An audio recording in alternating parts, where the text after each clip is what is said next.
Hi everyone, I thought I'd check in again with a short art and talk video. My last few videos were purely about the creative process behind my illustrations, and that's actually a key part of my work right now, since the book I've written is about to be published. I just need a few more illustrations, which I'll be finishing over the next 2 weeks. There are actually so many of them that I can show you every ancient Egyptian deity or every temple illustration individually. So I'll be doing another in-depth sketchbook tour soon. Stay tuned and follow me on this channel so that you don't miss any updates. But today I'd like to talk about art supplies. I briefly mentioned in an earlier video that I'm actually pretty frugal when it comes to buying new art supplies. It takes me a long time to decide to try out new paints, new pens or new paper. Because for me, there's nothing more depressing than looking into a drawer full of materials. Some of them expensive, that for some inexplicable reason I end up not using. And that's why I'm really very cautious and try not to become a hoarder.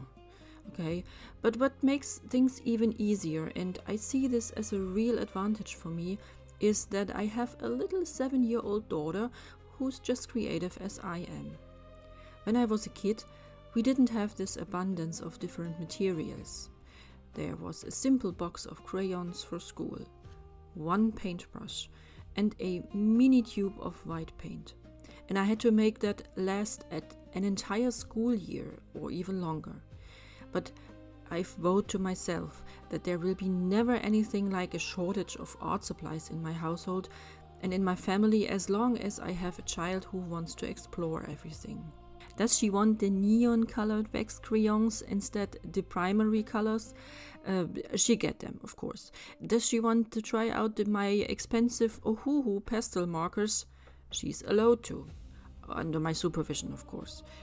And right now we're discovering the fascination of oil pastels together, and you can achieve such amazing effects with them. It's pretty messy, but I can tell you, buying a large silicone work mat is absolutely essential when doing creative activities with the kiddies. I've been fascinated by pastel chalks for a long time, but so far I've steadfastly refused to buy the necessary supplies. And so it happens that today I'm just buying a little bit of pastel paper, like this pastel mat from Clairefontaine, and a mini box from Faber-Castell with lots of colors. I actually wanted to get a wide range of colors right away, but I think this will be enough for now. I just try it out. And honestly, I don't even know yet exactly what I want to paint with them. I'm constantly in awe of such artists who create such wonderful landscapes and animal portraits or other detailed pictures with pastel chalks. I mean, it is unthinkable for me as a beginner, but I think I'll start out by just trying out a few patterns. Or maybe hieroglyphs? Why not? What I notice time and time again when I look at artists' career paths is that many of them initially suppress their artistic ambitions, only to rediscover them much later in life.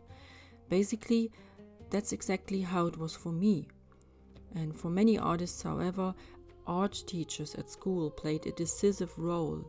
With just a few subtle and no less unnecessary comments, they apparently managed to undermine the young artist's self-confidence.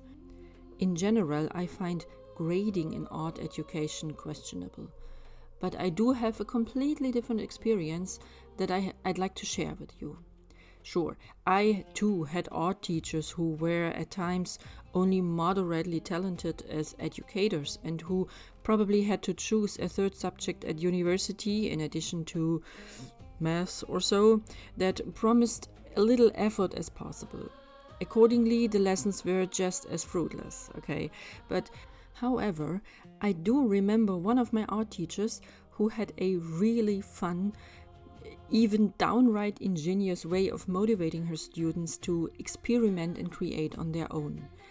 Whenever a student had a question and asked for help with a drawing, she would come up with some odd excuse as to why she couldn't help at that moment.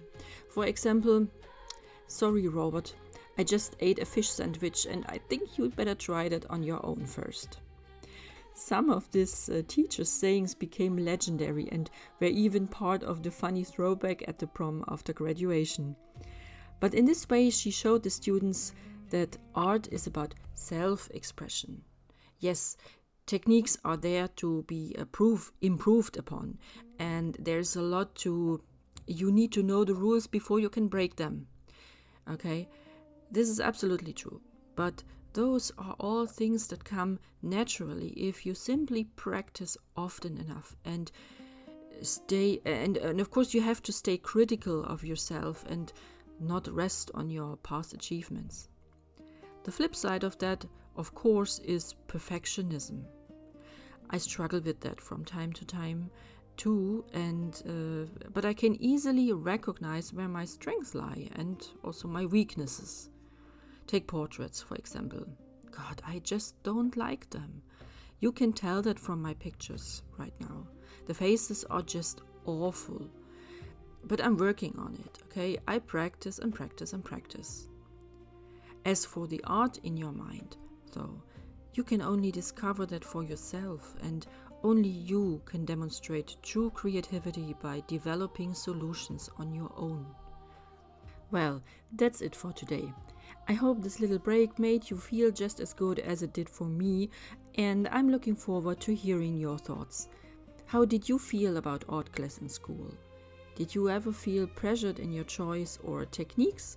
Or did you get the impression that the teacher didn't appreciate your creativity? I'd really love to hear about that. Let me know in the comments and don't forget to subscribe to the channel. Thanks for watching and see you soon.